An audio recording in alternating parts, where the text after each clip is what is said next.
In an effort to be fully transparent, yes, Fifine did send me this microphone for free to check out, which is very generous and very nice of them.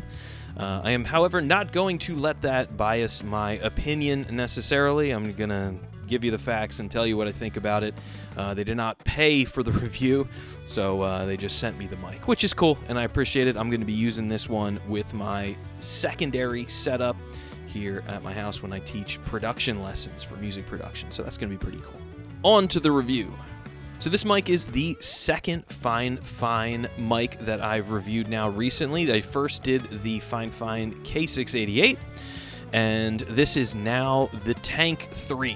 So let's talk about the features of the Frank the Tank 3. This microphone is a dynamic microphone that has both a USB-C connection point as well as a XLR output. There's two different ways you could potentially connect the microphone to your recording software or wherever it's headed to, either a mixer maybe or to your computer. It also has dedicated mic gain or mic sensitivity setting knob on it and a headphone output monitoring knob. And that's actually what I'm doing right now. I have my in-ears in and I'm monitoring directly out of the 1/8" output jack so that I can hear myself while I'm recording. This microphone also has a kill switch on it, so if you're about to cough, and you're good to go. So that's the little glowing green light on the front of it is the kill switch. This microphone is a dynamic microphone, and it does not require power to operate. So some microphones, especially condenser microphones, use something called phantom power or 48-volt power. A dynamic microphone normally does not require that, and this one doesn't, which is pretty cool. It also has a cardioid pickup pattern. What does that mean? It basically means that the capsule of the mic is designed to pick up things. Basically, if you looked at it in the chart, it kind of looks like a heart. That's why it's called a cardioid. It rejects some or most of the audio from behind the microphone and only detects the stuff directly into it. So if I go even just like a little bit off axis or talk in the side of it, you kind of lose the definition and clarity.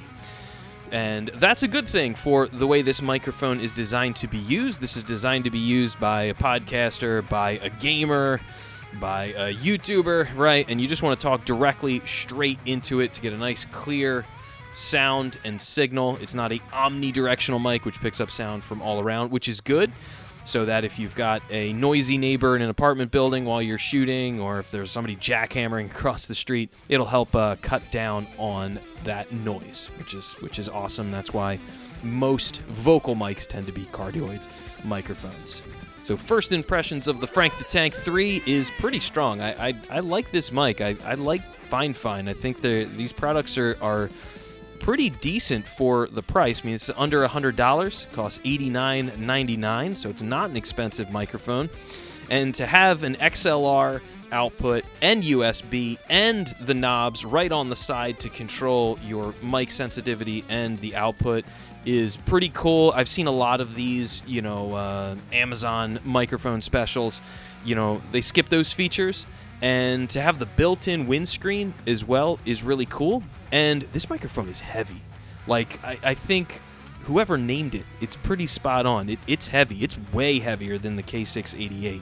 They're both metal. The K680 is metal as well, but this one is a thicker metal. It's a heavier metal, and that does translate to it feeling like it's a better quality product. Although I think at the end, they are pretty similar, honestly. I think that there is a difference in how they sound, and I've got my shootout video coming out soon comparing the two microphones. They do sound sonically a little bit different, but it just comes across feeling like a premium product, definitely more than a $90 microphone, that's for sure. The controls, like on the sides, also feel like the pots of the volume controls also feel a little bit better quality than the K688. The knobs just feel a little bit nicer. And the other thing that I really like is this sort of adjustment point is really smooth. It operates and functions very nicely. It's like very easy to adjust it like a very small amount if you need to. Now, the stand is not a shock mount stand, though.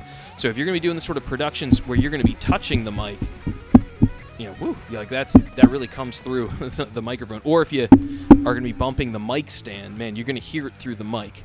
So if that is something that's a concern, maybe consider the K688, or you could always get some sort of a shock mount for it to avoid that issue. For what I'm going to be using it for, it's going to be sitting on my kind of like big desktop that I do all my mixing on.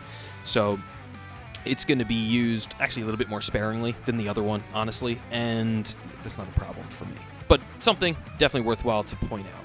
Now for frequency response, this one has a response that goes from 50 hertz on the low end all the way up to 15 kilohertz on the top end, which is a little bit wider than the other microphone that I reviewed for them.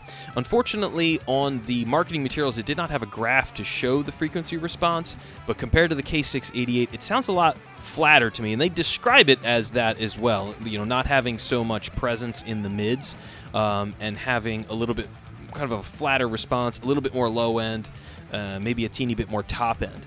So again, in my shootout video coming out soon, you'll really be able to hear both of them back to back to kind of make up your mind which one you like more than the other. But that's the difference really between the K688 and this one, is going to be that frequency response, which is a little bit wider, and then a little bit of a different EQ curve along the way without doing any post-processing. Okay, so everything so far in the video has been the mic just recorded directly into my DAW and not doing any processing. Now I'm just going to do a short little section with a little bit of EQ on it. So here's what the microphone sounds like with kind of spit and polish kind of EQ that I would do if I was using this microphone for like a voiceover in YouTube or a podcast or something like that. So the EQ that I'm doing is a teeny bit of a high pass filter. It's basically rolling off a bit of that low end that you really don't need in a vocal mic, and then a little teeny bit of extra top end on it just to sort of bring out the clarity of the voice, the breathiness in the top end. Now, I don't think that this EQ is required or necessary to use the mic. So if you're planning on just plugging it in directly and using this to replace, like, let's say that stupid mic that comes on like a gaming headset, like, yeah, it's going to sound way better. Those mics on the gaming headsets, especially the wireless ones, always sound horrible. This is going to be a huge improvement, and it's not going to be like a big deal. I don't think that you're not doing the EQ like you're planning on doing like streaming or something like that for gaming.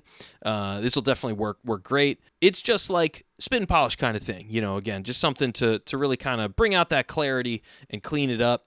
And I think the mic sounds really nice, especially at this price point. I did a little comparison just for my own sort of experimentation where I compared it against a Sennheiser guitar mic, an E906, and then I have a Royer ribbon mic. And this mic performed pretty good. I was definitely happy with how it sounded. Not a fair comparison against that Royer ribbon mic. It's a very expensive ribbon mic. Ribbon mics are, famously used to pick up all these little details, especially in like a horn or in a vocal part. And so not a fair comparison in the least bit, but I was, happy with how it performed. I think for what it is and what it's designed to be used for, you can't go wrong. So that's my review and thoughts on the Fifine Tank 3 by Fifine. I don't understand their name. I feel like I want to just talk about that for a second. It's Fifine, but it's missing letters. And I don't know if this is like just a lost in translation thing, being that they're like a Chinese company, but I feel like they should change that. Because nobody's gonna know how to say your name right. I know in my initial review video I called it Fifine, which is wrong, and then was like flipping through and saw like, oh no, it's Fifine. Guys, you need all the letters in your name so that people know how to pronounce your name right. Just a thought. So yes, it's pronounced Fifine, and I think I would recommend the mic. $90. Using it for a podcast, using it for YouTube voiceover, using it for gaming. The ease and simplicity of being able to plug it in with a actual XLR and the USB-C is super cool. Some of these cheaper mics, especially on Amazon, they'll only do like one or the other, or they won't give you the knobs to control the mic sensitivity, so it's just like set. So I love that it's fully featured for under $100. That's cool. You can't go wrong. Now, durability. How long is it going to last? Who knows? I don't know. I've had the K688 now about 3 months, and I've been using it with just the XLR output part to teach my virtual lessons, and it's worked great. I've had no problems with it at all. It's been dependable and reliable. It always works fine. So at least in my short time with one of their products, I like it, and I think it's well made. The fit and finish of this microphone is basically perfect. There's like no flaws on it that I could find. So, you know, I can't speak to durability necessarily. Is it going to last 5 years? Who knows? Maybe. There's nothing on it that makes me think it won't. So, you know, again, at only $90, it's not crazy expensive. So, you know, even if it broke after a couple years, I think it's not necessarily the end of the world. Although, you know, the sort of planned obsolescence of electronics that we live in these days is rather frustrating. See my new Mac Pro video that I made talking about all that. But I like it. I think it's cool, and I like it not even because they sent it to me for free. If I had spent $90 of my own money on it, I would be happy with both of these products. The features that they got, the pop filter on there as well is very effective to control your plosives. It's very effective, and that's great to not have to have some extra stupid thing over top of the mic. I used to do that with my old mic that I was using for virtual lessons. So these are definite much improvements over what I was using before, and cosmetically they look a lot nicer. I think this one has a pretty premium kind of look to it. It's a little kind of business, a little being in the black finish, and that's why I got the other one in white, just because it was kind of fun. So, thank you for watching this video. Hopefully you got a little something out of that. If you did, consider like, subscribe, or not. Honestly, whatever. I'm over begging for support. If you like my vibe, then cool. If you don't, then whatever. Here on my channel, I do mostly guitar shreddy stuff, actually. I know I'm getting back to that, guys. I swear. I've got a whole bunch of original music on the way, and 6 guitar reviews, and all sorts of fun stuff.